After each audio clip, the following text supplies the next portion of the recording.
Order, please. Welcome back for a brand new week.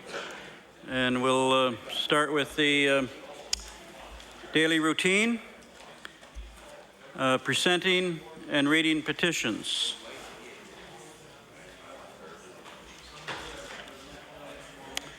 Presenting reports of committees.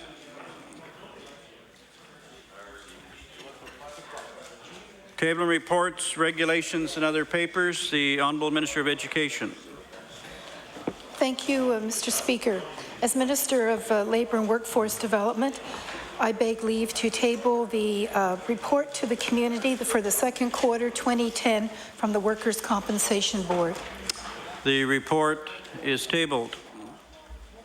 The Honourable Minister of Fisheries and Aquaculture. Thank you, Mr. Speaker. Mr. Speaker, on behalf of the Department of Fisheries and Aquaculture, I am pleased to submit the public consultation report entitled What We've Heard. The report summarizes public feedback from the coastal consultation that took place between May and July 2010, along with information gathered in the State of the Nova Scotia's Coastal Report. The public feedback will provide the basis for drafting the Nova Scotia Coastal Strategy. Mr. Speaker, I beg leave to table the report. The report is tabled. The Honourable Minister of Labour and Workforce Development. Thank you, Mr. Speaker. I beg leave to table the report of the Superintendent of Pensions on the administration of the Pensions Benefits Act for the year ending March 31st, 2010. Thank you. The report is tabled. Statements by ministers. Government notices of motion. The Honourable Minister of Community Services. Mr. Speaker, I hereby give notice that on a future day I shall move the adoption of the following resolution. Whereas November 22nd marks National Housing Day, a day to reassert our commitment to improving the well-being of the people of this province. And whereas the government and our federal partners are dedicated to working with groups and individuals to find solutions to a difficult and complex problem, and whereas the Nova Scotia government continues to invest in affordable housing for Nova Scotians in need. Therefore, be it resolved that on this National Housing Day, all members of this House show their support for government, organizations, and communities as we work together to ensure all Nova Scotians have the security and comfort of a roof over their heads. Mr. Speaker, I ask for waiver of notice and passage without debate. There has been a request for waiver. Is it agreed? Agreed. All those in favour signify by saying aye. Those against say nay. The motion is carried. The Honourable Minister of Health Promotion and Protection.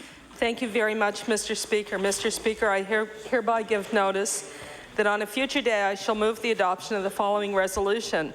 Whereas we recognize that 1 in 3 seniors fall each year, having a significant effect on their family, friends, and the healthcare system. And whereas most falls and fall-related injuries can be prevented by taking measures such as managing personal risk and creating a safer environment for our seniors. And whereas reducing falls and fall-related injuries remains a priority of government through its injury prevention strategy and the work of partners such as Community Links, the Department of Seniors, veterans groups, healthcare workers, district health authorities, and other community organizations across the province. Therefore, be it resolved that all members of this House recognize November 21st to 27th as Falls Prevention Week in Nova Scotia. And Mr. Speaker, I ask for waiver of notice and passage without debate. There has been a request for waiver. Is it agreed? Agreed. All those in favour signify by saying aye. Aye. Those against say nay. The motion is carried. The Honourable Minister of Transportation and Infrastructure Renewal. Thank you, Mr. Speaker. I introduce this resolution on behalf of the Premier. I hereby give notice on a future day I shall move the adoption of the following resolution. Whereas the recent Member 2 400 celebration was a huge success, drawing upwards of 80,000 people to the Halifax Commons for a wonderful cultural experience that shone the international spotlight on Nova Scotia's Mi'kmaq and generated roughly $2.5 million in economic activity within the Halifax Regional Municipality. And whereas Deborah Ganesh, Executive Director of the Mi'kmaq Association for Cultural Studies and lead organizer of the Member 400 celebration, was one of the 3 finalists for the Tourism Industry Association of Canada's National Tourism Event of the Year Award. And whereas Ms. Ganesh was recently presented with an Ambassador Award by Destination Halifax for bringing thousands of new visitors to the HRM, has also been nominated for a Crystal Award for Tourism Excellence by the Tourism Industry Association of Nova Scotia. Therefore, be it resolved that the members of this House extend our sincere congratulations to Deborah Ganesh and the organizers of the Member 400 celebrations for their tremendous success in hosting Atlantic Canada's first annual Mawiomi, and further that we acknowledge and thank them for creating an event that allowed people of all ages, races, and religions to learn more about the proud history and the rich culture of the Mi'kmaq. Mr. Speaker, I request waiver of notice and passage without debate. There has been a request for waiver. Is it agreed? Agreed. All those in favor signify by saying aye. Those against say nay. The motion is carried. I'm going to recognize the honourable member for Cape Breton Nova on an introduction. Thank you, Mr. Speaker. Mr. Speaker, tonight in the East Gallery, we have a good friend of mine here in town on business and working hard as usual with the NSCC. The member from Glace Bay would be familiar with this young lad. His name is Mike Callaway, and I'd like to give him a warm welcome to the proceedings tonight.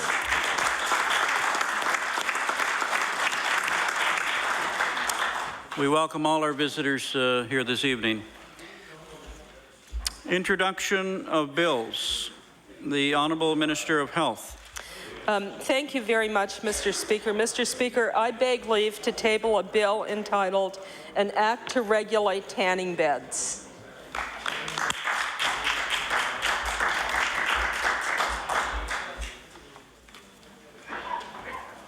The Honourable Minister of Health begs leave to introduce a bill, an act to regulate tanning beds. Bill 102, an act to regulate tanning beds. Order this bill be read a second time on a future day. The Honourable Minister of Service, Nova Scotia and Municipal Relations. Thank you, Mr. Speaker. I beg leave to introduce a bill entitled An Act to Amend Chapter 293 of the Revised Statutes 1989, the Motor Vehicle Act.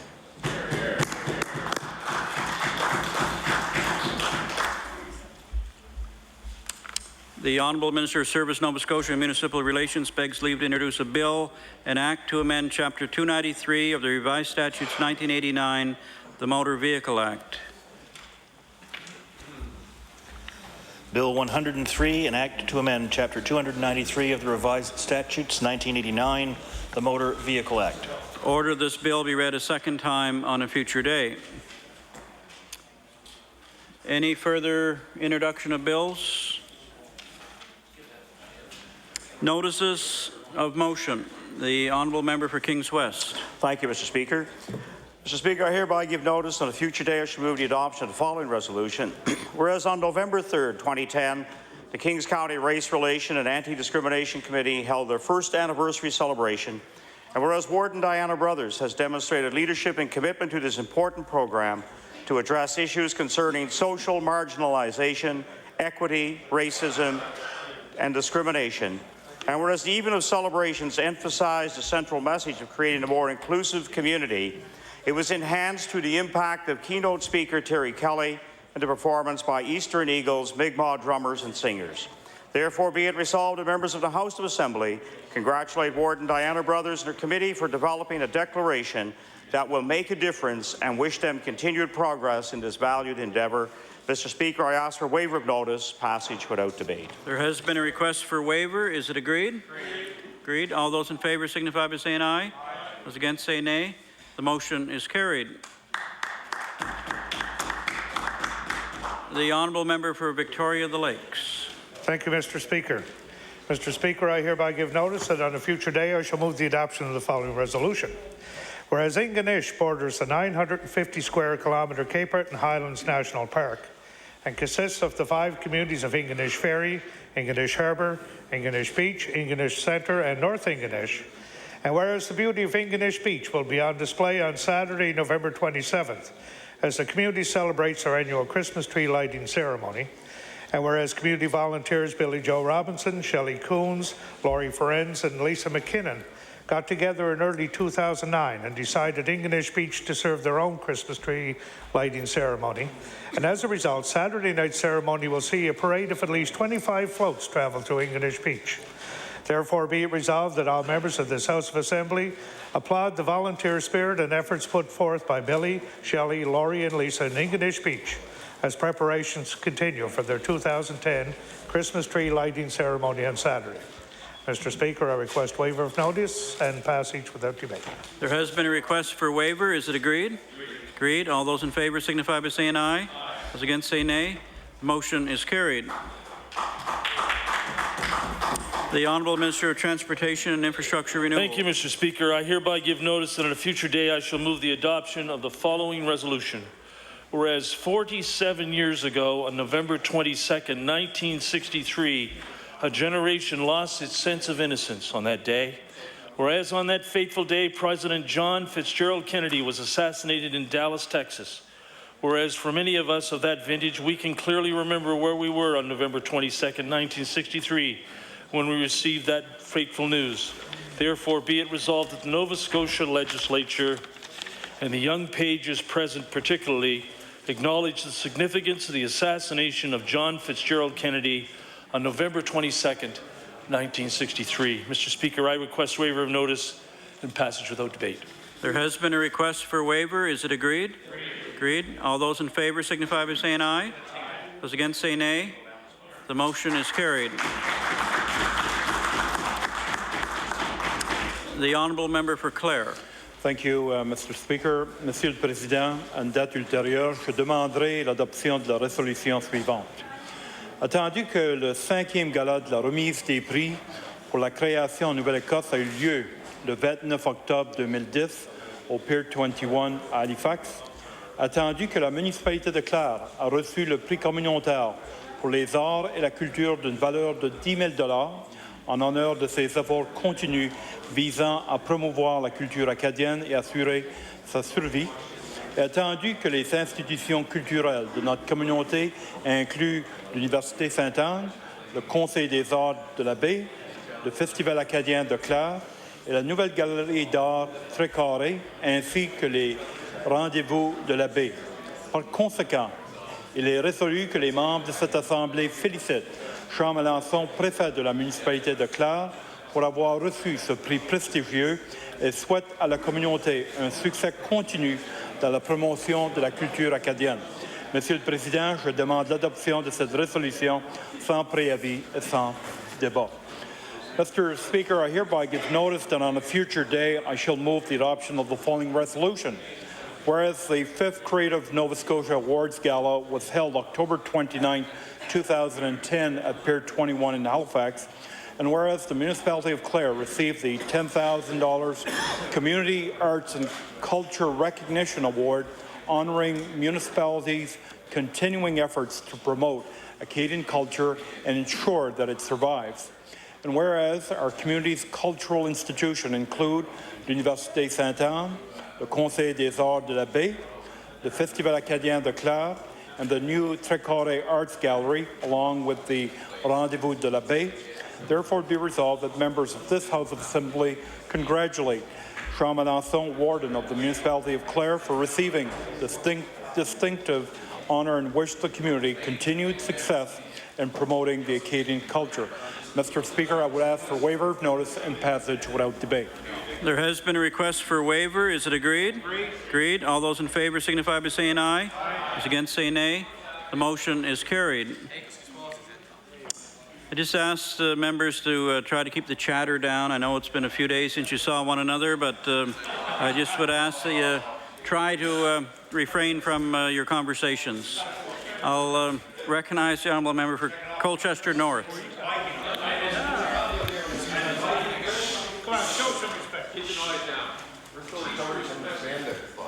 Thank you, Mr. Speaker. I hereby give notice on a future date I shall move the adoption of the following resolution.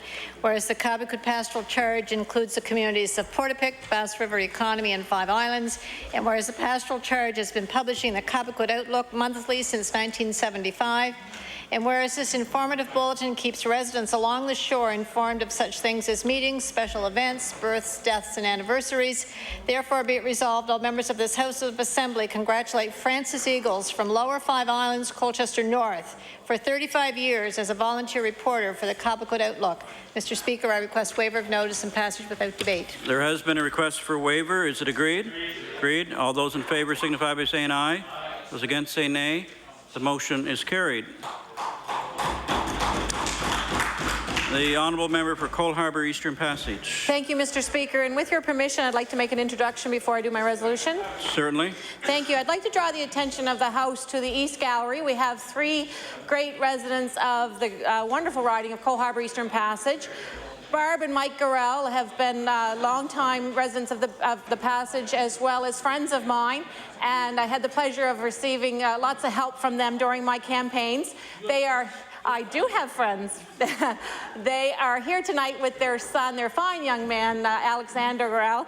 Alexander's a member of 3rd Eastern Passage Scouts, and I'm pleased, and I'll tell you a little more about him.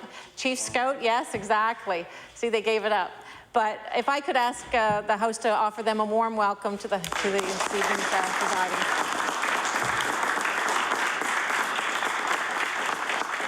Thank you. And with that, Mr. Speaker, I hereby give notice that on a future day, I shall move the adoption of the following resolution. Whereas Alexander Gorell, a resident of Eastern Passage, was judged by his peers and fellow Scouters of 3rd Eastern Passage Scouting to have shown the principles of Scouting through leadership and voluntary service within the community. And whereas Scouts Canada, Nova Scotia Council, and Dartmouth Area Region presented Alexander with 2 awards at a ceremony at the Bedford Institute of Oceanography on May 8, 2010.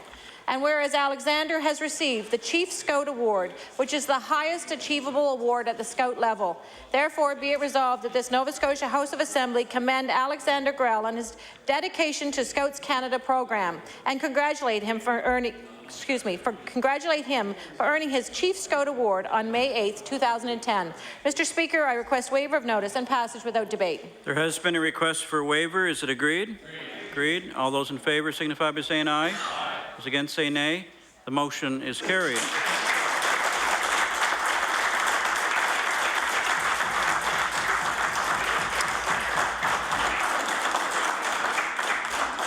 The honourable member for Dartmouth East. Thank you, Mr. Speaker. Mr. Speaker, I hereby give notice on a future day I shall move the adoption of the following resolution. Whereas the Nova Scotia Community College waterfront campus is home to the Centre for the Built Environment, a 120,000 square foot research and educational facility that emphasizes sustainable building practices, collaborative learning, and blends elements of the natural environment and alternative energy technologies.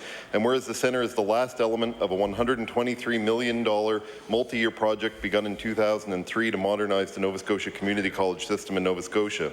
And whereas the NSCC Waterfront Campus celebrated the official opening of the Centre for the Built Environment today, November 22nd, 2010, therefore be it resolved that members of the House of Assembly congratulate the students and faculty of NSCC province-wide on their accomplishments, and especially Presidents and former Presidents Jack Buckley, Ray Ivany, Joan MacArthur-Blair, and Don Breau for their vision and leadership in making this transformation a reality. Mr. Speaker, I'd ask for waiver of notice and passage without debate. There has been a request for waiver. Is it agreed? Agreed. All those in favour signify by saying aye. Those against say nay. The motion is carried.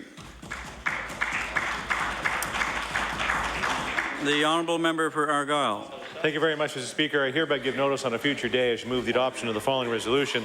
Whereas Edward Simon d'Entremont was born in Lower East Pubnico, October 24th, 1907, and passed away on November 8th of this year at the age of 103 after a long and abundant life.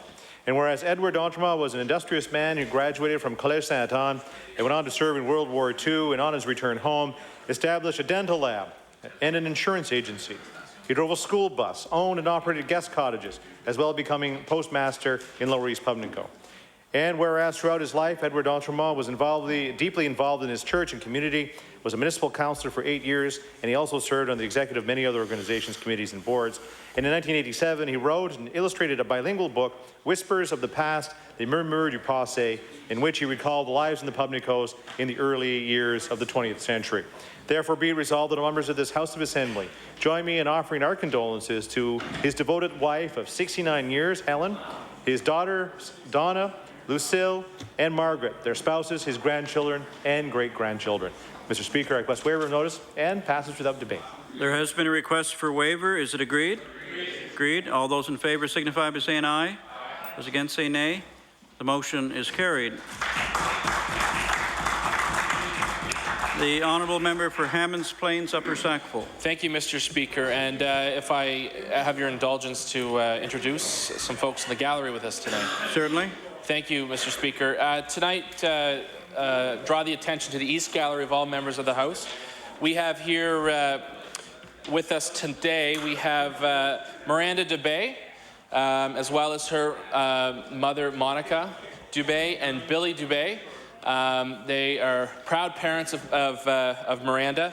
She was part of a group with Coalition for Kids, raising over $3,500 for various families over in Poland. She took a trip this past couple of months, and she's here tonight to receive the warm welcome of the House.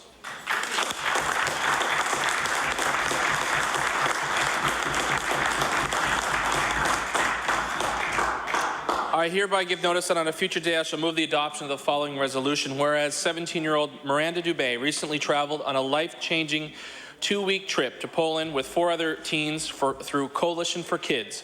And whereas the purpose of this international voyage was to provide hope, happiness, support, and many gifts to more than 15 terminal ill Polish children. And whereas the teens returned home with a sense of gratitude for their own health and compassion for the children that they have met abroad who live such happy and fulfilled lives while facing harsh realities. Therefore, be it resolved that the members of the House of Assembly commend Miranda Dubé and her fellow travelers on their recent voyage to Poland with Coalition for Kids to provide hope and happiness to terminally ill children. Mr. Speaker, I request waiver of notice and passage without debate. There has been a request for waiver. Is it agreed? Agreed. All those in favor signify by saying aye. Aye. Those against say nay. The motion is carried.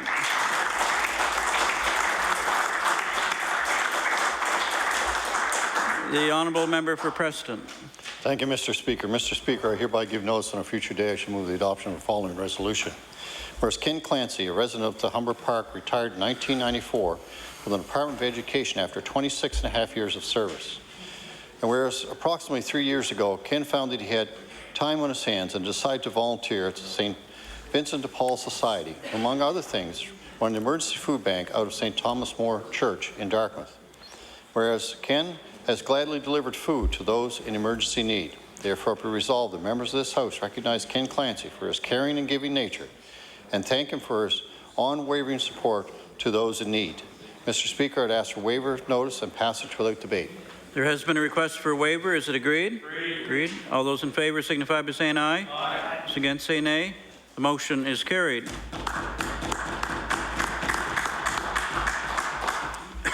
Excuse me. The honourable member for Hants West. Thank you, Mr. Speaker. Mr. Speaker, I hereby give notice that on a future day I shall move the adoption of the following resolution. Whereas the previous Conservative government implemented a plan in January 2007 to make Nova Scotia the most connected area in North America by December 31, 2009. Whereas signed contracts were inked with penalties to be imposed if work was not fully completed by December 31st, 2009. Now listen to the rest of it.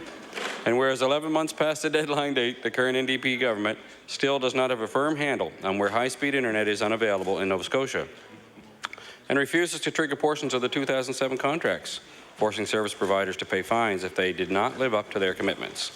Therefore, be it resolved that this NDP government immediately find out where high-speed internet is not available and send an elected representative to the community of Woodville and Hants West to assure there will be high-speed internet service available by December 31st as promised. Sorry, by December 23rd as promised, 2010. Mr. Speaker, I request waiver notice. Passage without debate. There has been a request for waiver. Is it agreed? I hear several noes. The motion is tabled. The honourable member for Richmond. Speaker, I hereby give notice on a future day I shall move the adoption of the following resolution. Whereas Enrich Community Business Development Corporation Self-Employment Benefit Program allows participants to continue to receive their employment insurance benefits while they are getting their business up and running, as well as receiving business counseling. whereas Inrich hosted their 14th annual Self-Employment Benefit Program Awards Night on October 27, 2010, which included presenting awards to businesses that participated in the Self-Employment Benefit Program 10 years ago and are actively continuing to operate and grow their operations. Whereas a 10th anniversary award was presented to Mac and Rosemary McIsaac of McIsaac Kilt Makers in St. Peters. Therefore, be it resolved that members of the House of Assembly congratulate Mac and Rosemary McIsaac of McIsaac Kilt Makers on receiving the Inrich 10th Anniversary Self-Employment Benefit Program Award and wish them continued success. Mr. Speaker, I ask for waiver of notice and passage without debate. There has been a request for waiver. Is it agreed? Agreed. All those in favour signify by saying aye. Those against say nay. The motion is carried. The honourable member for Dartmouth North. Thank you, Mr. Speaker. I hereby give notice that on a future day I shall move the adoption of the following resolution. Whereas November 22nd is National Housing Day, a day that reminds Canadians to recognize and reflect on the issues of affordable housing. And whereas a lack of affordable housing can take numerous negative tolls on individuals and the communities in which they live. It can cause increased stress, limited sense of belonging, and an overall feeling of insecurity. And whereas 1.3 million families, or more than 4 million Canadians, are currently living in substandard housing, with an average income of under $20,000, nearly 75% below the national average. These men and women, mothers and fathers, are forced to make impossible choices between adequate shelter and basic needs. Therefore, be it resolved that all members of the House of Assembly encourage the Government of Nova Scotia to continue working with the federal government in hopes of having someday a national housing strategy. Mr. Speaker, I request waiver of notice and passage without debate. There has been a request for waiver. Is it agreed? Agreed. All those in favour signify by saying aye. Those against say nay. The motion is carried. The honourable member for Inverness. Mr. Speaker, I hereby give notice that on a future day I shall move the adoption of the following resolution. Whereas Andrew MacDonald of Judic has achieved the ultimate goal of any hockey player, which is to play in the National Hockey League. And whereas Andrew scored his first NHL goal on December 17th with his New York Islanders versus the New York Rangers. Whereas Mr. MacDonald solidified his position with the New York Islanders, signing a 4-year contract. Therefore, be it resolved that all members of this House of Assembly congratulate Andrew on his accomplishments and wish him continued success in his hockey career. Mr. Speaker, I request waiver of notice and passage without debate. There has been a request for waiver. Is it agreed? Agreed. All those in favour signify by saying aye. Those against say nay. The motion is carried. The honourable member for Digby Annapolis. Thank you, Mr. Speaker. Mr. Speaker, I hereby give notice that on a future day I shall move the adoption of the following resolution. Whereas the Keith Tremper Memorial Playground at Digby Elementary was completed in September 2010 with the help of 220 adult volunteers and another 60 children pitching in. And whereas this playground was named after a Digby youngster who passed away 2 years ago in an accident. And whereas along with the playground equipment there are new gardens and an outdoor roofed classroom that was completed. Therefore, be it resolved that this House congratulates Sean Fredericks, Chair of the Playground Committee, and the numerous volunteers of all ages on the successful completion of this wonderful playground. Mr. Speaker, I ask for waiver of notice and passage without debate. There has been a request for waiver. Is it agreed? Agreed. All those in favour signify by saying aye. Those against say nay. The motion is carried. The honourable member for Dartmouth East. Thank you, Mr. Speaker. Mr. Speaker, I hereby give notice on a future day I shall move the adoption of the following resolution. Whereas Motion Dance was founded in 2000 by Carol Crooks Fernando, Sarah Rose, Sarah Hardigan, Alicia Orr McDonald, and Lisa Finney Langley, and has grown to include members Tanya Jean and Melanie Farrow. And whereas Motion Dance is a pillar of dance innovation and creation in Halifax, and is the first dance company east of Quebec to receive the annual creation production support from the Canada Council for the Arts. And whereas Motion Dance celebrated their 10th anniversary with a retrospective performance of dance works at Alderney Landing Theatre in Dartmouth from November 18th to 20th, 2010, therefore be it resolved that members of the House of Assembly congratulate the members of Motion Dance on their 10th anniversary and thank them for their contribution to Nova Scotia's cultural economy. Mr. Speaker, I'd ask for waiver of notice and passage without debate. There has been a request for waiver. Is it agreed? Agreed. All those in favour signify by saying aye. Those against say nay. The motion is carried. The honourable member for Kings West. Thank you, Mr. Speaker. Mr. Speaker, I hereby give notice on a future day I shall move the adoption of the following resolution. Whereas on October 16th, the community of Morristown came together to celebrate the pioneering spirit that founded the community 200 years ago. And whereas Enoch Lewis Palmer founded the community in 1810 when his family, who were United Empire Loyalists, received a land grant on the South Mountain.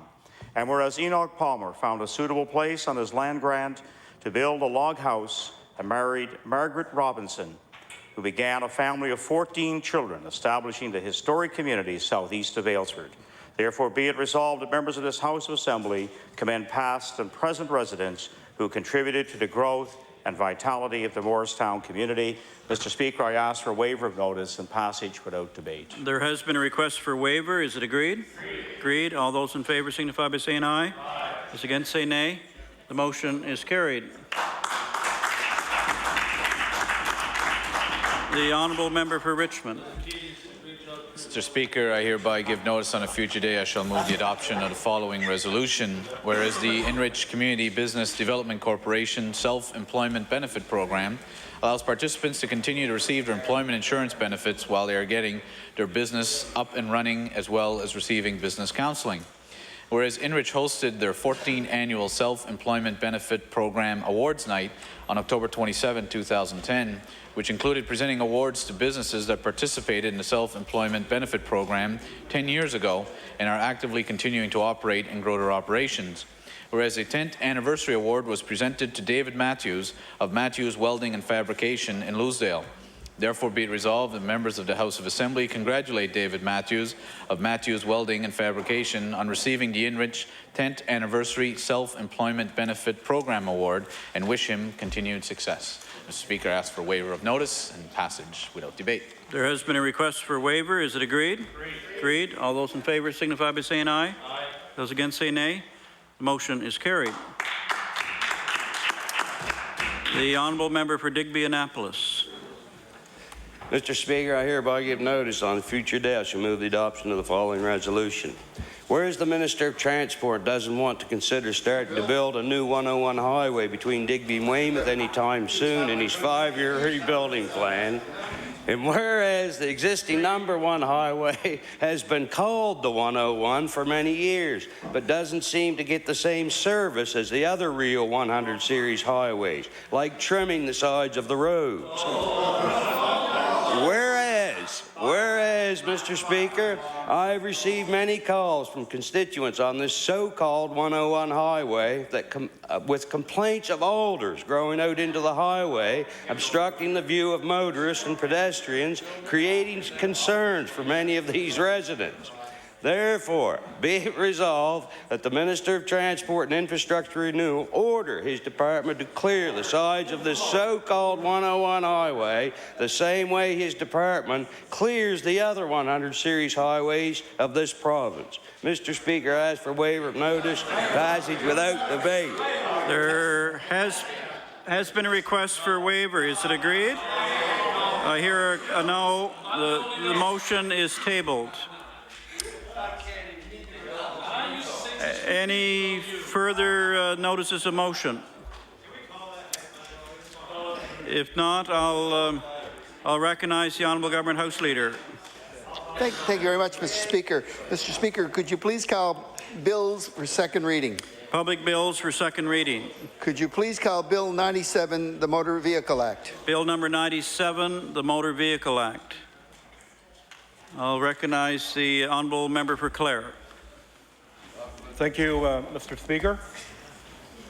Mr. Speaker, I'm pleased to rise and say a few words on Bill number 97. The amendments that are being proposed under this piece of legislation, Mr. Speaker, are to address some very serious problems on our roads. Mr. Speaker, you may recall that our province banned the use of held cell phones while driving back in 2008. Since then, we've seen many reports through the media to confirm what we already know. Too many drivers are still using cell phones or texting while driving, Mr. Speaker. Mr. Speaker, the Minister has indicated that police have issued 8,300 tickets since the ban came in effect in April of 2008. So roughly in the last 2.5 years, police have given out around 8,300 tickets. So, Mr. Speaker, I know I'm not the only one. I'm sure most of my colleagues, when we're out driving, you often see drivers using cell phones or texting while they're driving. So when I look at the 8,300 tickets that were issued in the last 2.5 years, and plus, how many other drivers that are using it and probably were not, did not get a ticket, Mr. Speaker, this is a very serious problem happening on our highways. Mr. Speaker, drivers know that the ban is in place, yet they continue to use them while driving. The bill that's before the House hopefully will make a difference in addressing the serious problems on our roads. Mr. Speaker, we all know why the ban was brought in 2008. Just like many other jurisdictions in Canada and in the U.S. have similar legislation in place. The use of mobile phones while driving is a dangerous practice that costs lives. We all know that when you're out driving on our roads, there are many distractions for drivers to watch out for. We also know that distractions continues to be one of the major factors causing accidents on our roads. Attention to driving is paramount to safe road practices, Mr. Speaker. Mr. Speaker, so far in 2010, there has been 60 fatalities on our highways in Nova Scotia. 60 fatalities. And we all agree, Mr. Speaker, this number is way too high, and we need to take actions in order to reduce the number of fatalities on our highways. Mr. Speaker, these amendments that are being brought forward by the Minister is an attempt, and hopefully will work, to make our streets and highways safer. And I congratulate the Minister for bringing these amendments forward. Mr. Speaker, when you look at 8,300 tickets that were handed out since 2008, we know that we need to do something as legislators to address the very serious problems on our roads. This bill will increase the minimum fine for a conviction for using a handheld cell phone or engaging in text messaging on a communication device while operating a motor vehicle on our highways, Mr. Speaker. For a first offence, the fine will go from $100 to $150. For a second offence, the fine will go from $200 to $300. And for a third offence, the fine will go from $400 to $600. Mr. Speaker, when the ban came in 2008, I understood that the fines were $164.50 for a first offence, $222 for a second offence, and $337 for a third offence. And I'll table a copy of this, Mr. Speaker. Mr. Speaker, maybe when the Minister wraps up second reading on this bill, maybe he could explain the difference between, these existing fines and the minimum fines that are being proposed in this bill. Now, it's kind of confusing, and maybe I'll try to explain to the House, Mr. Speaker, through you, where the confusion, exists. Right now, for a first offence, the fine is $164.50.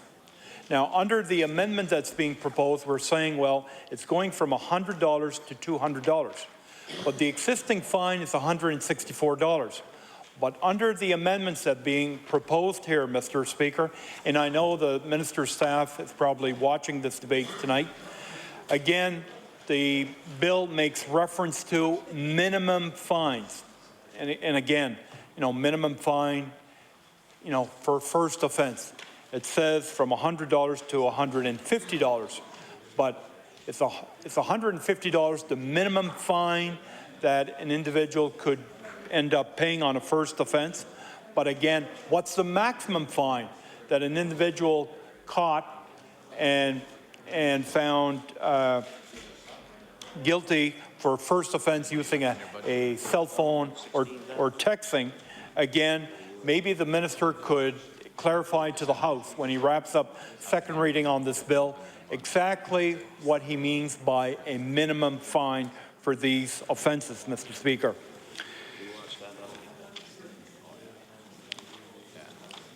Mr. Speaker, another area that I hope the minister could bring further clarification when he closes debate is on the loss of demerit points if a driver is convicted using his handheld cell phone or texting while driving. The bill makes reference to the point system table, but it's not too clear, Mr. Speaker. I know on second reading you're not supposed to be looking at the individual clauses, but if you look at clause number 4, Speaker, you'll know exactly what I'm making reference to. It's certainly not very clear. I know it's written in probably the motor vehicle lingo, but again, clause number 4 is not clear. Again, do you lose 4 demerit points if you're caught and convicted on your first offense, on your second offense, or third offense? So I hope when the minister wraps up second reading on this bill that he will be able to provide to the House some clarifications on this clause. Mr. Speaker, a second amendment that is being proposed under this bill will increase penalties for street racing and stunt driving. Mr. Speaker, street racing and stunt driving are extremely dangerous actions to do on our roads. Yet, when you look at some of the cases that were reported by the media this year, in 2010, and I'll give you a couple examples, Mr. Speaker. A Yarmouth resident was charged for traveling at 115 kilometers per hour in a 69-kilometer-hour speed zone. A driver was caught driving more than 50 kilometers per hour over the posted speed limit on Highway 104 near Mount Tom. 2 men were charged with street racing following a crash in Lower Sackville last March. 2 teens, 18 and 16, were charged in April for racing at about 150 kilometers per hour in an 80-kilometer-hour zone in the valley. And the last one, in Amherst, 2 young drivers were clocked at speeds of 171 kilometers and 181 kilometers per hour on Highway 104 on 2 separate incidents this spring. Now, Mr. Speaker, there's a lot more here to report, just in 2010. So, Mr. Speaker, with only these few examples that I have brought to the floor of the House, we certainly recognize that street racing, stunt driving happens on our roads and happens year-round and right across our province. It's not just centered in one area of the province, it's all over the province. So again, just with these 5 examples that I tried to pick just to show, Mr. Speaker, to my colleagues, this problem is happening all over the province, and it needs to be addressed. Mr. Speaker, I'm pleased that the minister has brought these amendments forward to address street racing on our roads, and hopefully will address the seriousness of these problems. We know how dangerous it is, especially when you're out driving and somebody, driving this fast. So again, Mr. Speaker, in closing, I think as legislators, we must make our highways safer for all users. Doesn't matter what part of the province you're driving on or what street or highway or road. We have to certainly, and I hope, by increasing the penalties for street racing, this will certainly, hopefully, again, will address the problem. And with those few comments, Mr. Speaker, I will take my seat.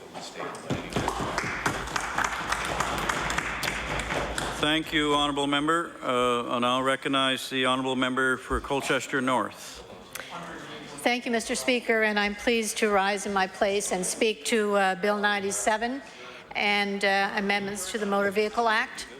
And I want to thank the Minister for bringing in these amendments and for doing what I believe is intended here, and that is to try to make our roads safer for all of us to use.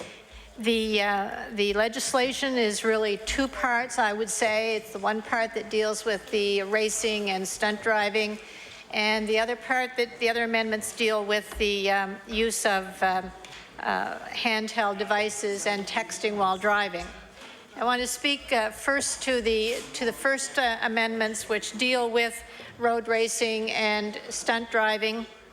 And I think we all recognize that there is no place on our highways for any kind of excessive speed in driving in a careless and callous way. In many cases, it's the innocent victim on the road, it's the innocent driver who is the victim as a result of that. And many times we know that people pay the ultimate price for that. In fact, not long ago, we had the incident across the harbour where we had racing and stunt driving, which ended in fatalities. So I think it's there's every bit of support for strengthening the laws that would try to control or put an end to road racing and to stunt driving. And one part of that I particularly like is that if in fact there is an incident, that the officer who is attending can suspend the license of that driver at roadside. And I think it's important that if someone has chosen, and it is their choice, if they've chosen to drive in a reckless and careless manner, then they don't deserve the opportunity to continue on, even if it's a mile down the road to their own home. So I think getting that driver off of the road as quickly as possible before any damage or harm is done to an innocent driver is strengthening the legislation, and one that I think I know that we would support. I want to speak secondly to the use of handheld devices. And I don't expect there's anyone in this room who could honestly say they have not at some time or other used a cell phone or a BlackBerry or used some device while they were driving. And as our lives become more dependent on BlackBerries, then there's a greater, there's a greater chance that we will take the risk. And we don't avoid that because of the fine. I think what we do is we need to be educated as to the dangers of texting. It is a distraction. We have enough distractions as we're driving on the highway, and those are things that we can't control. Texting is something that we can control. And when we introduced the legislation in 2008 with respect to the use of cell phones, it was intended to make our highways safer.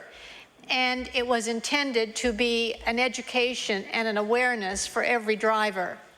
I know the number of 8,300 tickets has been shared, and you know, maybe that's not enough, but it's 8,300 that would not have been ticketed prior to 2008.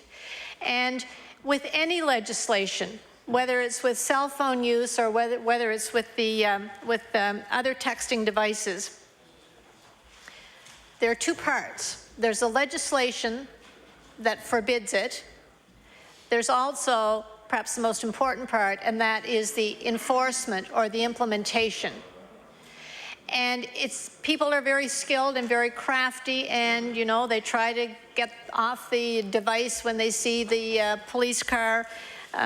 But even if there are 8,300 who have been deterred from using their cell phone, then that is 8,300 fewer people that could be causing an unsafe situation on our roads. You know, when we talk about safety on our highways, I think it's our responsibility as politicians, if there's any possible way we can strengthen legislation that will make our roads safer and save more lives, then that is our responsibility. And I believe what the minister has put forward here is an attempt to do that, to strengthen already existing laws to make roads safer. And I'm just going to speak briefly to the fines that are recommended here or are written in this amendment. And again, I'm not sure that the fine is a deterrent. I think it's important for us to understand that the deterrent is the outcome, what can happen if we are distracted and if we are using handheld devices. As far as I'm concerned, you know, if you're going to take the chance, you pay the price. And for some people, after 1 or 2 convictions and tickets, they may get the message. But I think the real message we want is for people to take into their own hands as much as they can the responsibilities that they have to drive safely. We have to change behavior. And it seems that our behavior has changed towards more use of cell phones and handheld devices. And so that has crept up on us. That's not something that would have been a distraction 10 years ago. But it is now with the new technologies. And so I think the sooner we get a grip on it and the sooner we try to change people's behavior and make them aware of the danger that they are creating for themselves and others, then perhaps we can change their behavior back into something that's more responsible as a driver. So with those few comments, Mr. Speaker, I would like to say that I commend the minister. I believe that it will strengthen the laws. I believe the enforcement of that is where we will see the big change, and it will help, I believe, when people understand that what they're doing is risking their own life or somebody else's. Thank you, Mr. Speaker.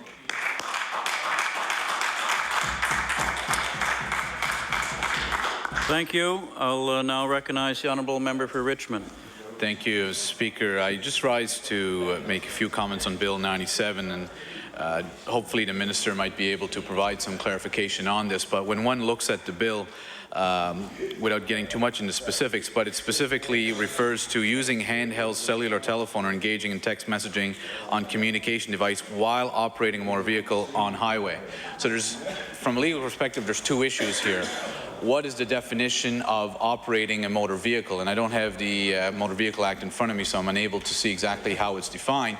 But the other question is, what is defined as a highway? Most people would think that that means the vehicle is actually moving and you're actually on the road, but operating a motor vehicle doesn't necessarily mean you're actually moving. I believe operating a motor vehicle might be actually having the keys in the ignition. And I think there's some debate whether the vehicle actually has to be on to actually be considered operating a motor vehicle. Secondly, a highway is a very broad definition. So the reason I raise that is I think it's important that Nova Scotians know exactly what the rules are. And I don't think anyone's debating the merits of this and the importance of avoiding driver distraction and some of the many numerous horror stories we've heard involving driver distraction, especially the new especially with texting now and email and messaging and everything else. But I know most drivers believe that if they pull over on the shoulder and put the car in park, that they're obeying the law. But from a strictly legal perspective, I'm curious as to whether they are. Because if the vehicle is still on, technically the vehicle is being operated. Second, even though you're on the side of the road, you're still on a highway. Being on a highway doesn't necessarily mean being on the paved portion.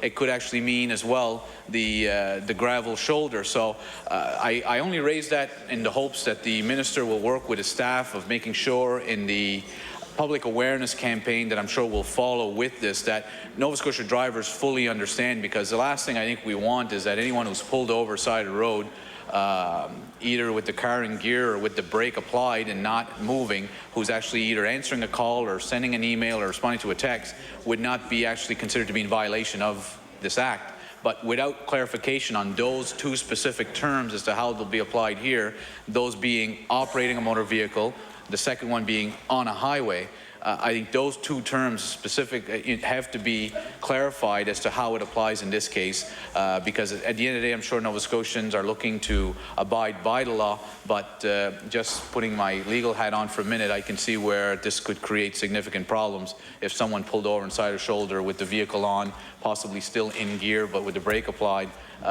could technically be in violation of this new provision, which I don't believe is what the minister has in mind or what the government was intending to do. So just with those comments, Mr. Speaker, I do hope the minister and the staff might be able to possibly send a briefing note or provide some clarification to myself and to our caucus, just so that we fully understand, because at the end of the day, Speaker, with any of these changes, as elected officials, we often get the phone calls from constituents asking us, okay, I heard you're making these changes, what does it mean?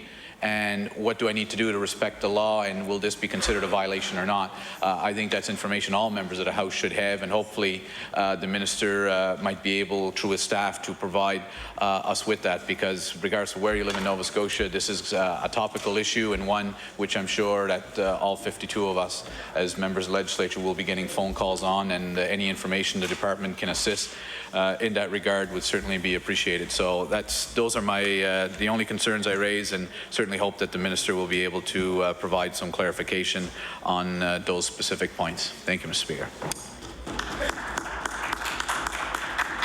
Thank you, member. If I recognize the Honourable Minister of Transportation Infrastructure Renewal, it will be to close debate. The Honourable Minister of Transportation Infrastructure Renewal. Thank you, Mr. Speaker, and thank you to the members opposite. Also, some other members have taken the opportunity to speak to me about this particular bill, and I'm always willing to listen to suggestions. To the to my young colleague from, I suppose I should stop calling him young now, but to my younger colleague from Richmond, I can assure you that I will follow up with those particular points, because I do take pride in the fact that I let the phone go to the message and then pull off to the side of the road, and I slam my Jeep in park and leave the key on, and I guess I could be operating a motor vehicle, so I shouldn't be flaunting the fact that I don't use the vehicle. I don't use the cell phone while I'm operating a motor vehicle. It's not turned off and it's not off the road, so thank you for that. Also, I'd like to thank the member from Richmond, incidentally, for making the my Executive Secretary at the Department of Transportation's day on Friday. She's no longer one of the people who I can refer to in this House, because I don't have a BlackBerry, I have a Noella, and it was her birthday, but I thank you for that. You know you've arrived when you can look at the editorial cartoon, and you know, in the past, on certain occasions, I'm sure some of us, and perhaps all of us, will eventually end there. But on Saturday, there was a wonderful, I want to congratulate, and I'll provide a copy to the House of this in just a moment. Pat Jollymore is the author, if you call her the author, but it's, if I may, and I know a lot of props, but I'm going to describe it to you.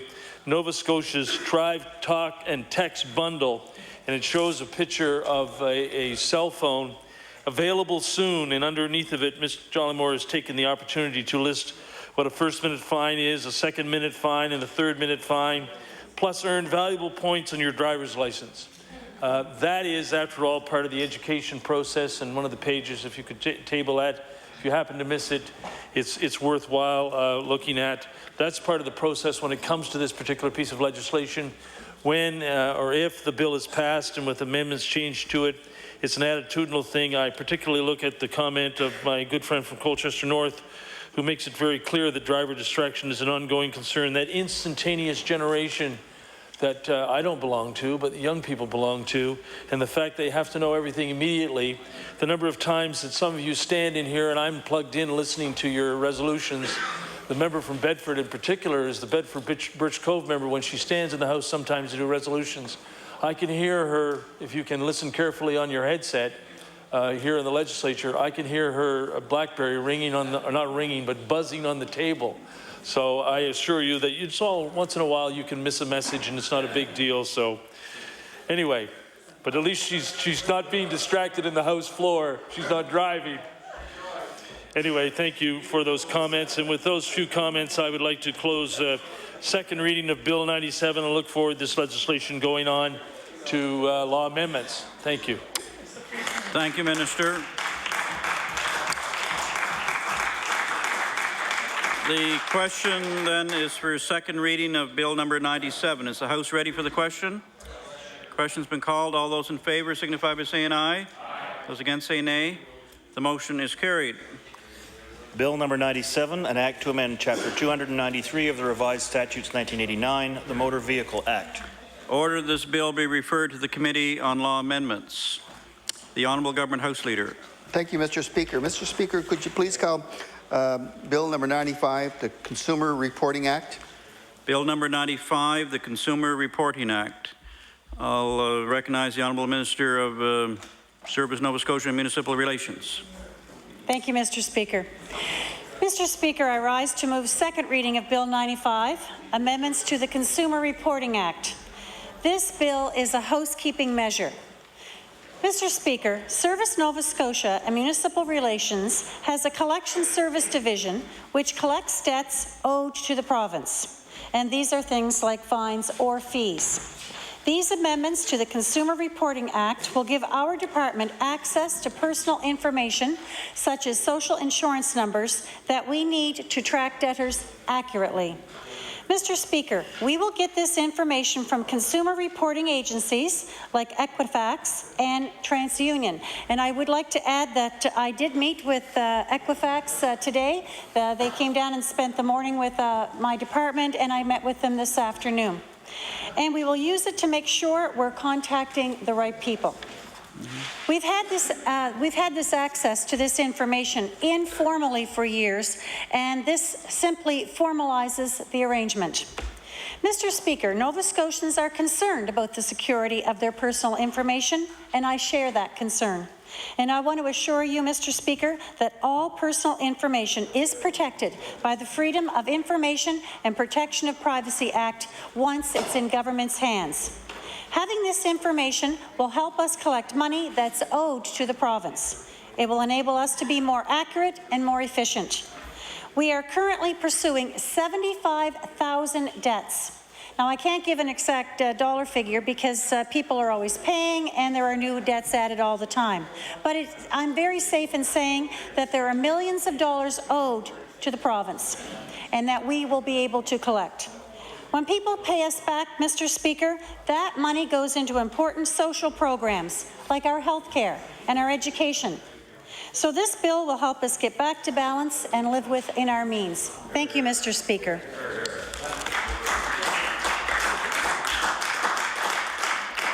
Thank you, Minister. I'll now recognize the Honourable Member for Preston. Thank you, Mr. Speaker. This indeed is a housekeeping bill, and I'm not going to spend much time speaking on it. And I've got a few questions I'd like to ask the Minister that possibly down the road she can answer sometime when she has an opportunity.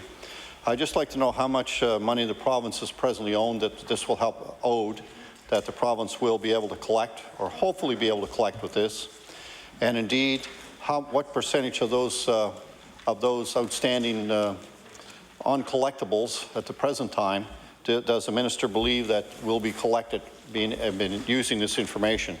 And we'll also be able to tie it into Revenue Canada and any collection opportunities that they may have, or what other doors it opens for collections in this process.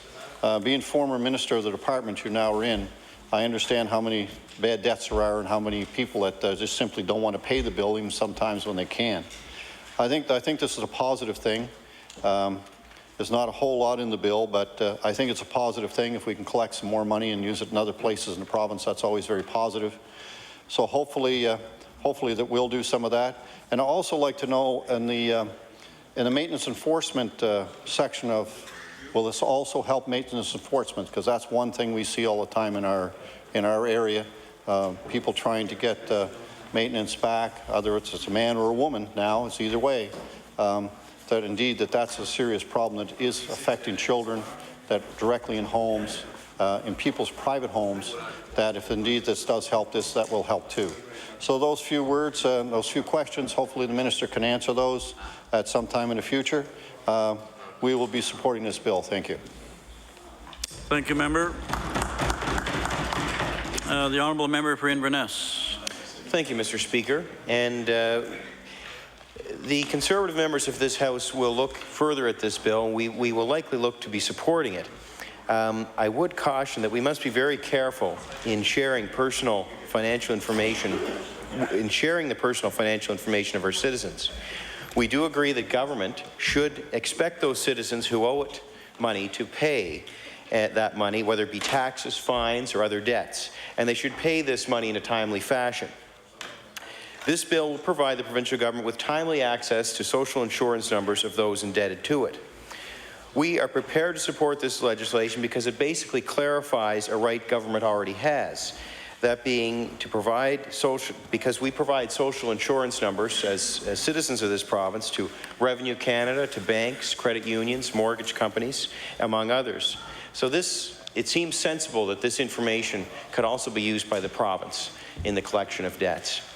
Mr. Speaker, this bill, I believe, also allows the minister or the department or any persons designated by the minister to collect a considerable number of details about an individual, including his or her residential or employment history.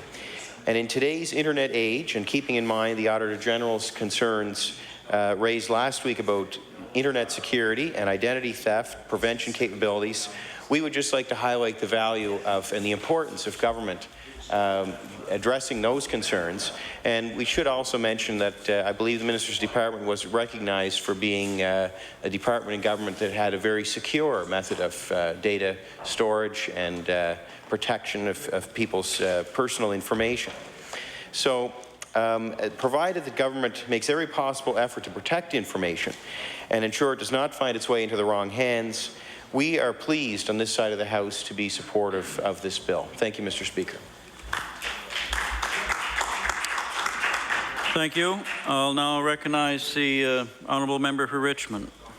Thank you, Speaker. And I wanted to rise to say a few words on Bill number 95 because having been elected for 13 years now, the issue of the collection of fines by the province is one that I've had to deal with on a number of occasions. And it was with interest I listened to the minister say there are 75,000 outstanding debts to this province. What I'd be very curious, Mr. Speaker, is, and if I'm sure this might be quite difficult, but I'd love to know what the household income is of those 75,000 outstanding debts. Mr. Speaker, I would suggest to you it is not the middle class, it is not the upper class, it is not the wealthy that are the 75,000. They are the poor, the working poor as well. I'd be curious if the minister could provide us how many of those 75,000 are either currently or were formerly clients of the Department of Community Services. I would submit to you that a significant number of that 75,000 are those very people. Now, Mr. Speaker, any client of Community Services who gets an emergency fill-up of oil gets an overpayment. So they're part of that 75,000. And I would suggest to you there isn't many clients of Community Services that haven't been given an overpayment at one point or another. Those are the people who make up the 75,000. Yes, possibly there are people with the means of paying who choose not to pay. But there's mixed messages that come from government.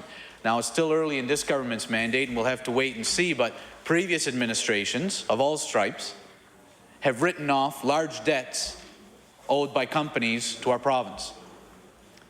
And people call me and say the government's chasing me for $500, yet they wrote off $20,000 or $200,000 to Michelin. And there are other examples. I shouldn't just pick on Michelin because there are many other examples where government has seen fit to wipe off debt to assist business in this province.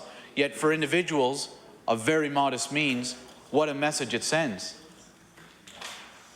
And Mr. Speaker, depending on your art of persuasion, I guess, it's difficult to understand what the policy is by the Department of Service, Nova Scotia Municipal Relations, and all government departments when it comes to the forgiveness of debt. And I'd be curious whether the minister can provide us whether there's a policy document that exists either within her department or all the other departments as to how they deal with requests to forgive debts. I have on a number of occasions appealed to ministers on behalf of constituents to forgive debts owing.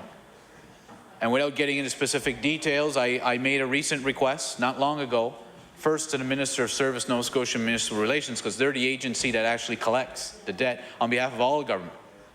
But the debt had been incurred by a client, a former client, of Department of Community Services. And I have to say, Mr. Speaker, in this case, the story has a happy ending. Because when I appealed first to the Minister of Service, Nova Scotia Municipal Relations, she said, I'm going to send it to the Minister of Community Services where the debt was initially incurred. And I'm very pleased to say, when I explained the situation to the Minister of Community Services, how this overpayment had come to be established, and what the current income and future income, because they're retired and on a fixed pension, would be of this couple, I'm very pleased to say that in return, the minister wrote back and said, under the circumstances, we've reviewed this and we will forgive the debt. But I'm not sure exactly what policy would have been applied or whether there was a criteria that was involved or if it's just at the minister's discretion. But I think we need to know that, because I don't think there's any of us here who haven't been approached by a constituent at one point or another to say, the province is chasing me for money that I just can't pay.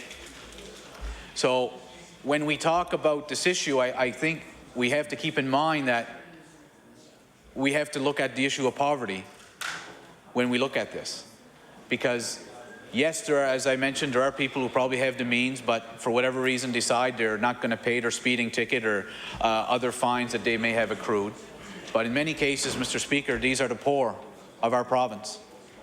They are the ones who are getting these forms. A gentleman came in the other day with one of the forms that's asking for all sorts of information about his house, his assets, everything else.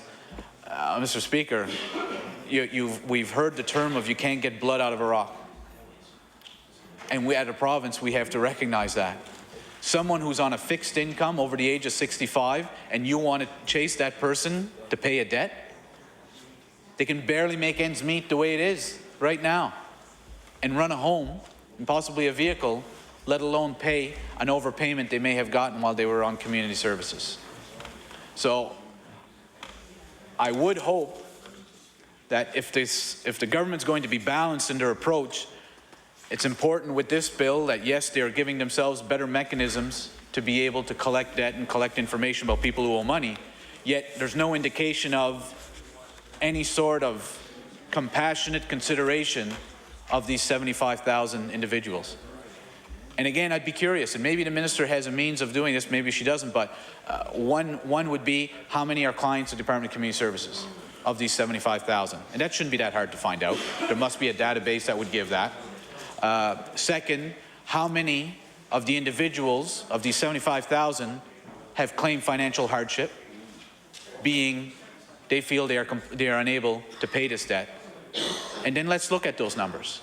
Because to only get the figure of $75,000, I don't believe is a fair figure for us as legislators to determine how serious this problem is. Second, I appreciate the minister saying if we collect more money, we can reinvest in other programs. That's all great. But is it realistic that you are going to actually collect money from these 75,000 Nova Scotians or former Nova Scotians who are owing this money? Is there really a real expectation that this bill with this new information is going to get people to pay? Because I would submit to you, Mr. Speaker, if they don't have the money to pay, whether you have their social insurance number, a blood type, a hair sample, they're still not going to be able to pay. That's the reality. Yet we have people employed by this province who are chasing these people down on an almost daily basis.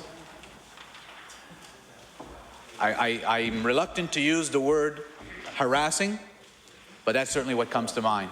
When I've seen the forms that are sent to these people, the repeated phone calls, even in cases where people are actually paying or trying to pay a little bit at a time, the continued phone calls, the continued forms to fill out. You know, Mr. Speaker, I think this is something that requires further debate and requires further information to be given to members of this House in order to determine what are we doing as a province in hiring people to chase down those who we know just aren't going to be able to pay. And again, I think of people, community services, I think of people who are now on fixed incomes, whether they be disabled, whether they be on workers' compensation, whether they be retired. Those are all parts of this equation which are not addressed in the bill and that haven't been discussed. And I honestly think that the Minister of Service, Nova Scotia Municipal Relations, is a good and decent person that would have a lot of sympathy for Nova Scotians who just can't pay. But right now, there really doesn't appear to be any sort of policy dealing with that other than making a personal appeal to the ministers and the departments where these debts were incurred and hope that they may look at it. And again, I have no idea what they're looking at or if it's just a personal call that they're making. In some cases, I did not have success. People are still to this day being chased and having to pay. But again, I balance that with pointing to the recent example by the Minister of Community Services where on compassionate grounds, the debt was forgiven. At the same time, I think there was a realization there was absolutely no hopes of collecting that debt. And there was no need to have someone continue to call these people and send forms based on their income and their expenses. There was no hopes at all of that money being recovered. So, Mr. Speaker, I wasn't going to speak on this bill, but it did bring that to mind, not only to raise those concerns, but as well to publicly recognize the Minister of Community Services in that case. I know the family was extremely appreciative. I believe they left a message saying that £1,000 had been lifted off their shoulders once they received the letter from the Minister of Community Services. So I did want to publicly acknowledge her for that and certainly thank her on behalf of that family. And certainly I would hope that regardless of what happens here, that the various ministers will be prepared to look at the personal situations that people are in and realize, number one, they can't pay. Number two, why are we spending money chasing them when we know there are no hopes of actually collecting that debt? Secondly, as this government moves forward, and I'm sure the Minister of Finance will be asked as he prepares his next budget to write off debts of this province every year. There are a number of write-offs. I believe the Department of Justice is probably one of the largest departments with write-offs for uncollectible debts. I would suggest to you that it may be time to start looking at Department of Community Services as well for uncollectible debts as well, rather than having Nova Scotians being paid to make phone calls and follow up on files that really have no hopes of ever being collected. So with those few words, Mr. Speaker, I look forward to the Minister's comments, and hopefully as this bill moves forward, she may be able to provide us with a bit of the information which I've requested here during my remarks tonight. Merci. Thank you. The Honourable Member for Dartmouth North. Thank you, Mr. Speaker, and I too am pleased to rise and speak about Bill 95, and I guess in reflection on my colleague from Richmond and the points that he made, very valid points, Mr. Speaker. I spent 3 of my first 4 years in politics as a critic for community services, and the large majority of individuals that owe the government money that I see on a regular basis would have came from moving from reliance on the income assistance program when they would transition into the Canada Pension Program. So many seniors would be removed from that system, be on incomes that are fixed at $1,100, $1,200 a month, and then be asked on a monthly basis, being notified by the Minister of Finance or Collections through Service Nova Scotia to pay back these monies that were owed. I remember one particular case over the last year coming to me from the Sheet Harbour area, I believe. And it was an individual whose husband had fallen very ill, and they found themselves without. So they applied for income assistance. And what the income assistance supervisor did was they ran the last name of the gentleman, but it linked up to an account that was 20 years old. Under her name. She was a previous customer or client of community services. And this was a case that was 20 years old, and I believe it was around $18,000, $19,000 that the department was now trying to collect. because it had been reinitiated in the system by this gentleman applying for income assistance. Now, obviously, those individuals, you know, my colleague from Richmond said you can't get blood out of a stone. Well, these are folks that, again, are without and are applying for actual income assistance now because of health issues. But now they're being saddled with also this insurmountable debt that they're never obviously going to pay back. Mr. Speaker, in the last year, I probably had at least a dozen cases come through my office in regards to motor vehicle fines. And, you know, most of the motor vehicle fines I would have seen, you know, were of the individual's own doing. And it was usually around a loss of license or driving without a license or insurance. And what has happened to these individuals, they've been unable to pay. And some of them, I've seen one outstanding debt upwards of $35,000. This young person, under the age of 30, had owed the department and was in collections. But he couldn't get a job because he couldn't get his license. And, you know, you have the long talk with this young person. He had never actually taken a driver's test. And you talk about, you know, not making good decisions on his part. But now he's faced with a $35,000 debt and no ability to get a license until he pays that back. So I made a call to the department, and I spoke with a senior bureaucrat and was trying to figure out, is there any way around this? And this young person actually came into my office saying, I'll serve time because I don't have the money to pay it. So, you know, we can track people, as my colleague from Richmond said, as much as we want. But when you're dealing with seniors who obviously, you know, in their golden years are on a lot of medications, they're on $1,100, $1,200 a month. There's very little left to honestly give back to the department. And I've, too, have written letters. I've talked to a lot of the collections officers who've been very accommodating and very understanding. And I think, you know, in this last year when we've seen the HST be raised and accommodated by an affordable tax credit and a poverty tax credit, but you have constituents that come into your office and that money's clawed back because they owe the government money. So, and I actually had one client who's on income assistance, and she had the poverty tax credit and the affordable tax credit clawed back because she owed money. So that was an individual that was very disappointed because once every 3 or 4 months, people are rich for an extra day. So she didn't have that opportunity. So I think if the minister goes back and looks, and it is very easy to track. I mean, you can go back and see what department is passing off, and I would imagine most of the fines are either for motor vehicles or relation to motor vehicles or majority of income assistance. And, you know, I want, in fairness to most of the folks that I've had to deal with, they've wanted to be able to pay. But the reality is the income isn't there. The ability isn't there. And for that couple that was saddled with an unforeseeable illness who had applied for income assistance and then was later notified that, you know, you have a bill with the government of $19,000. Sorry that you're not well, and we want to try to accommodate you, but we need to collect on this too. Those folks were a little disgruntled. And the department has no statute of limitations. When these notices go out, and MLAs will contact, you know, Service Nova Scotia, they will tell you there's no statute of limitations on collecting outstanding debts through Department of Community Services.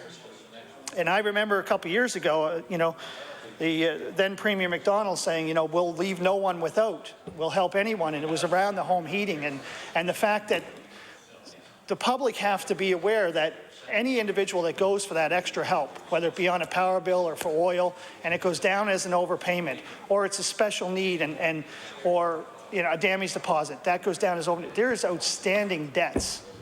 And I'm sure if the Minister of Finance looked at it, it'd be nice to have it all back. But if there was a process in place or a policy where, you know, we can really, let's be realistic. There's debt we can collect and debt we can't. For that young person that made the choice, a bad choice it was, not to ever get a driver's test and continue to drive, and you know what, unfortunately he got caught. Well, that's $35,000. How do you weigh that out?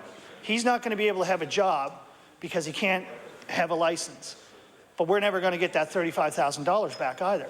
So we have to find a way to offset it somehow. You know, and again, most individuals that have come to me want to be able to pay. but it's the ability to pay and the fairness in that.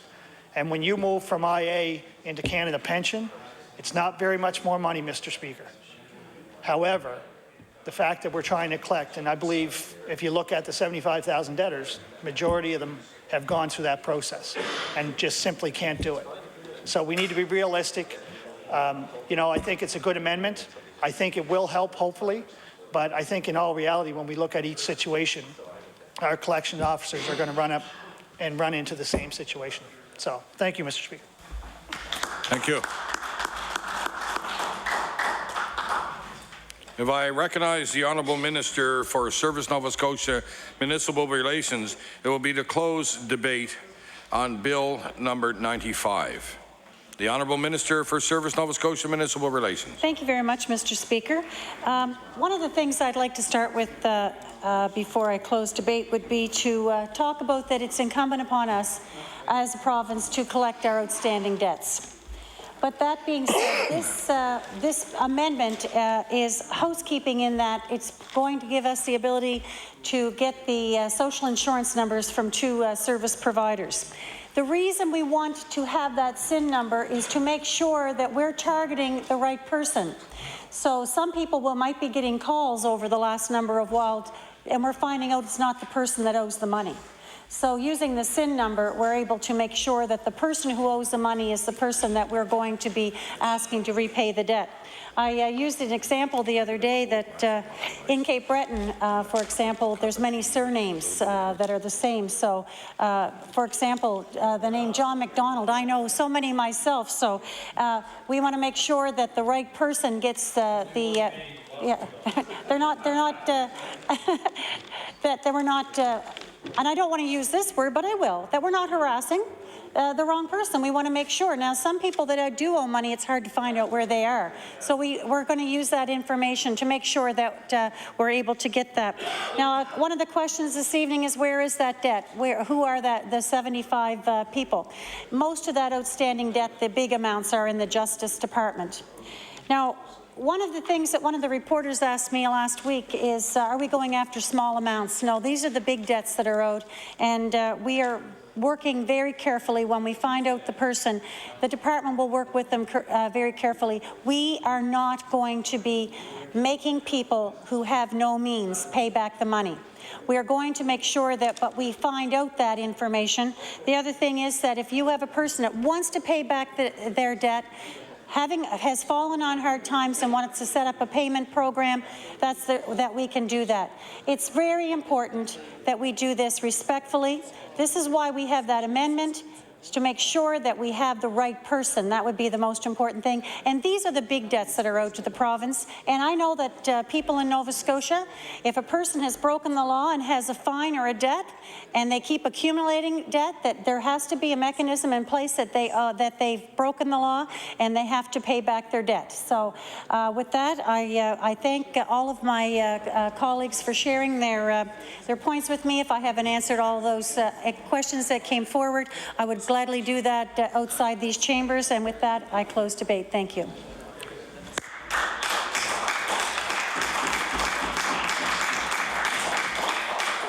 The question is for second reading of Bill 95. The host ready for the question? All those in favour? Aye. Opposed? Carried.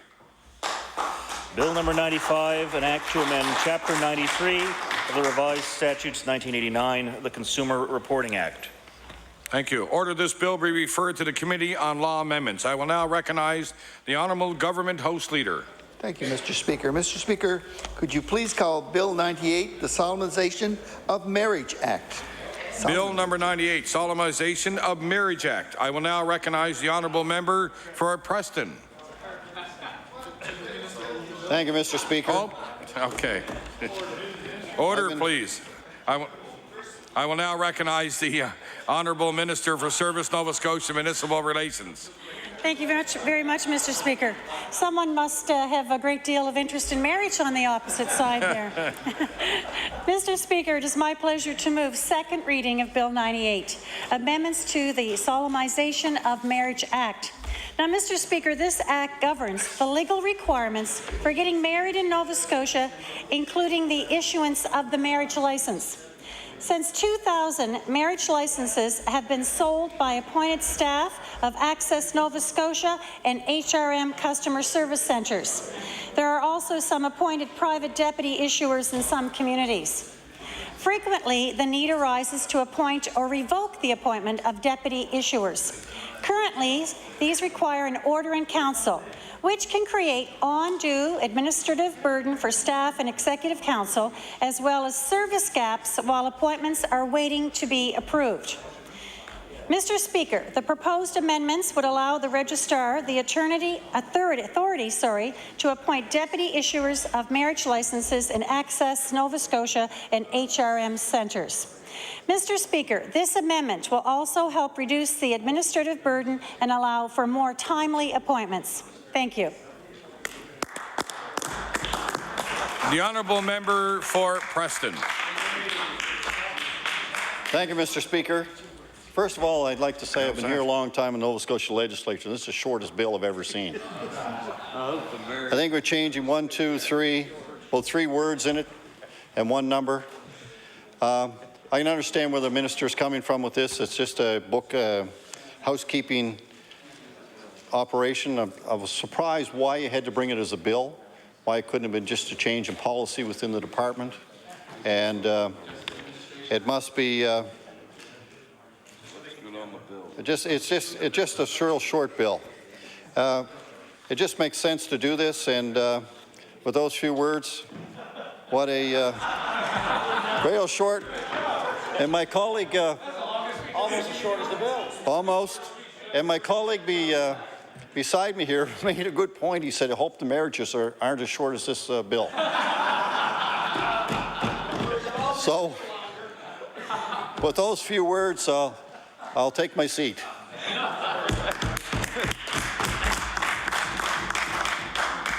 I will now recognize the honourable member for Inverness.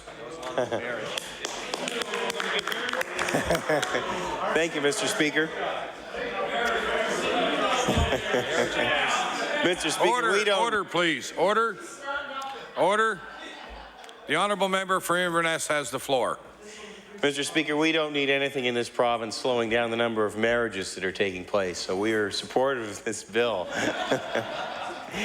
Mr. Speaker, this makes sense because actually a colleague has just mentioned to me in the family, they have in his family, they have an original certificate of marriage, which goes back to the 1840s, that was signed by the man whose picture's on the wall over there, Joseph Howe.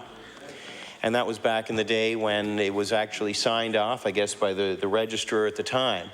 But times have changed, and we need to make sure that there's efficiency in operations in government. And this is just one example where you have an organization, in a lot of cases Access Nova Scotia centres, that are handing people out marriage licenses for their signature. And what this bill will do is it takes away from the cabinet meeting room the responsibility to be appointing these people who are handing out the licenses and gives it to the registrar. So, Mr. Speaker, we feel this makes sense. It's going to make things easier for the people who are working the Access Nova Scotia centres to provide the service, and it's also going to make it easier for Cabinet to focus its attention on the matters of the day, and that's very important too, Mr. Speaker. So we are favourable to this legislation. It will make things more timely. There'll be a less administrative burden, and in short, Mr. Speaker, we are supportive of this bill. Thank you. If I recognize the Honourable Minister for Service Nova Scotia Municipal Relations, it'll be to close debate. The Minister for Service Nova Scotia Municipal Relations. Oh, thank you very much. Thank you, Mr. Speaker. I do want to thank my colleagues for their comments. Yes, I am. I recognize that. The reason this is forward, it's procedural. It's a housekeeping amendment. It's just here to make things more efficient. And I agree with the comments that were made with my member opposite that we should not hold back anybody that would like to get a marriage license. So this is going to make it easy. So with that, I march this one forward, and I would like to close debate on Bill number 98. Thank you. The question is for second reading of Bill 98. Is the House ready for the question? All those in favor? Opposed? Carried. Bill number 98, an act to amend Chapter 436 of the Revised Statutes 1989, the Solemnization of Marriage Act. Thank you. Ordered that this bill be referred to the Committee on Law Amendments. I will now recognize the Honourable Government House Leader. Mr. Speaker, could you please call Bill number 87? Bill number 87, the Court, Jurisdiction and Proceedings Transfer Act. Bill number 87. I will now recognize the Honourable Member for Richmond. Thank you very much, Speaker. I had the opportunity to make a few brief remarks on Bill number 87 a few days ago.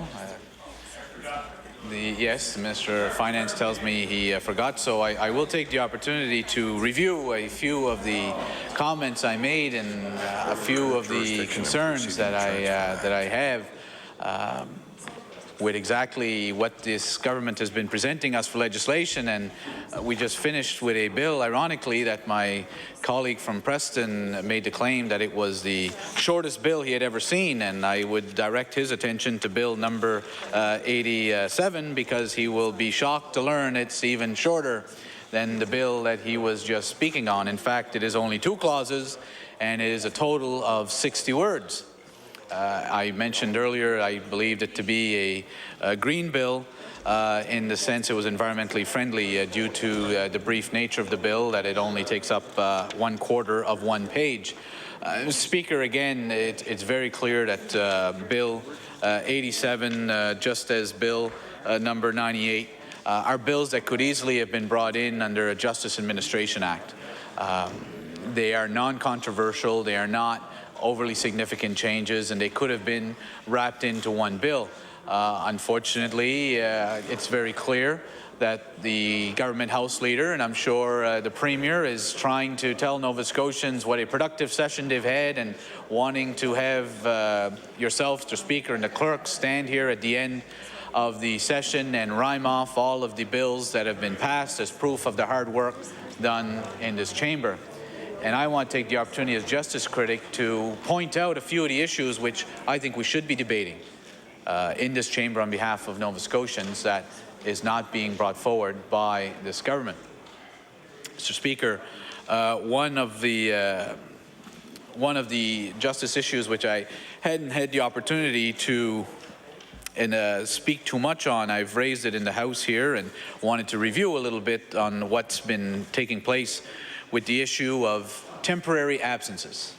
So, what are temporary absences? Well, Mr. Speaker, we became aware of this practice, which I have to tell you, as having been justice critic for many years, I was unaware. I can honestly say that. Others may have a harder time honestly saying that, but I can say that I had no idea that this was taking place, because we kept hearing that there was overcrowding at the Burnside facility. The previous Minister of Justice, the previous Conservative Minister of Justice, would say, no, everything's under control at Burnside. There are no problems there. It's under control. We can double bunk. They'll take care of everything. Then the new Minister of Justice came in, and again, we said it appears to be significant problems at Burnside with overcrowding. And he again assured us, everything's under control at Burnside. It's in capable hands. We're going to do much better than the previous administration, the previous minister. So, lo and behold, when the issue was brought up to me, when talking to certain individuals about the issue of overcrowding and what was being done, it was said, well, you know, if you think overcrowding's bad, imagine if they weren't giving these temporary absences. And immediately I said, what does that mean? You know, explain to me what that term is. And he said that is a policy of the Department of Justice, that if the Burnside facility is either at capacity, or if it's in lockdown, or if there are significant issues with the inmates, that there's a policy within the Department of Justice that they can actually give these weekend passes to people who are serving intermittent sentences. So now the question is, most people would ask, well, what do you mean? What's an intermittent sentence? Well, an intermittent sentence is when a judge has decided that your penalty is going to include jail time, but is not consecutive jail time. Why is that done?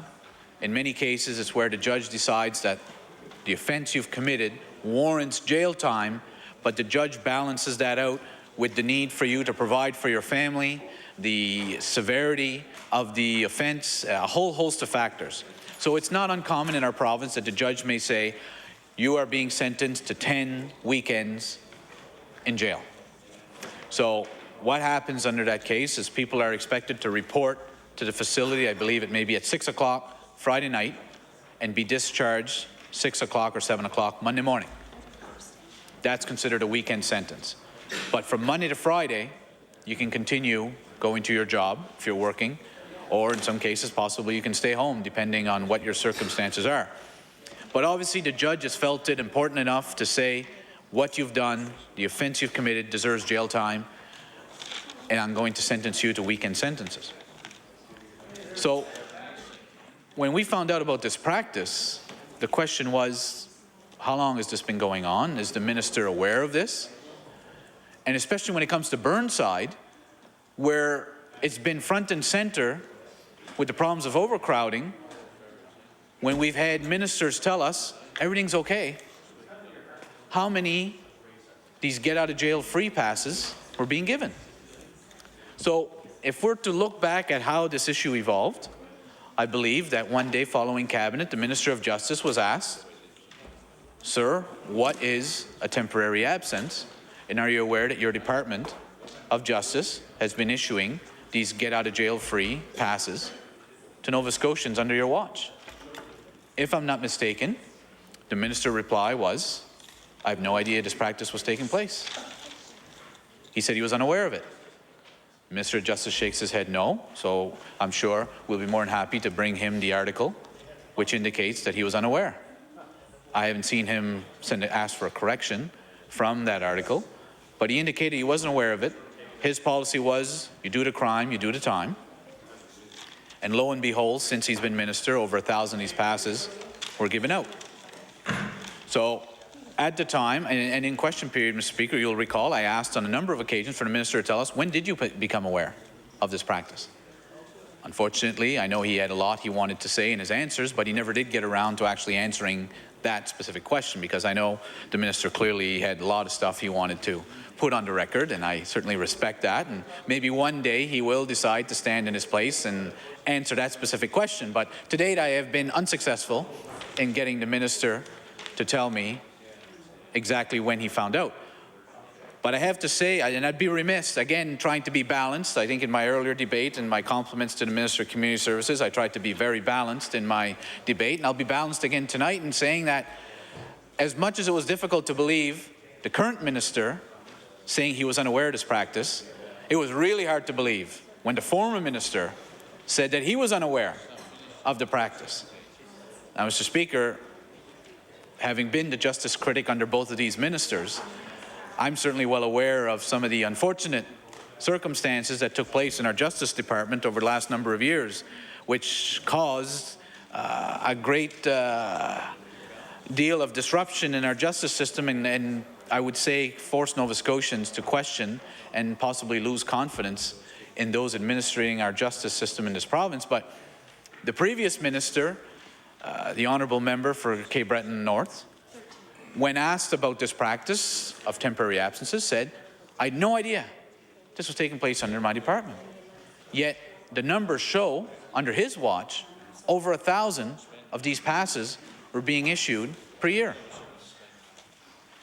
To believe that a Minister of Justice, especially knowing what was going on at Burnside, and again, unfortunately, I have no choice but to point out that it got so bad under the previous Minister of Justice's watch that he offered his resignation to the Premier as Minister of Justice, because of the fact that Nova Scotians really had lost complete faith in his ability in that department with everything that was taking place.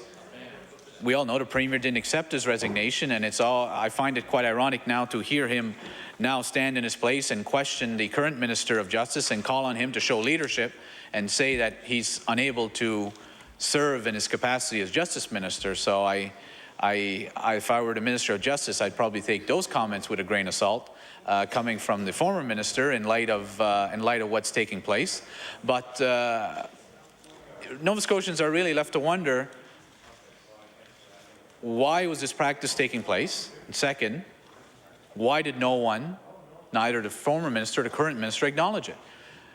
And now, what's disturbing, what's unfortunate for me, because I've tried to say through my comments in the media, through my comments on the House, is I think we need to have a debate on this. I believe the Minister of Justice has acknowledged that over 1,000 of these passes have been given in the past year. I would submit to you, many of them were at Burnside.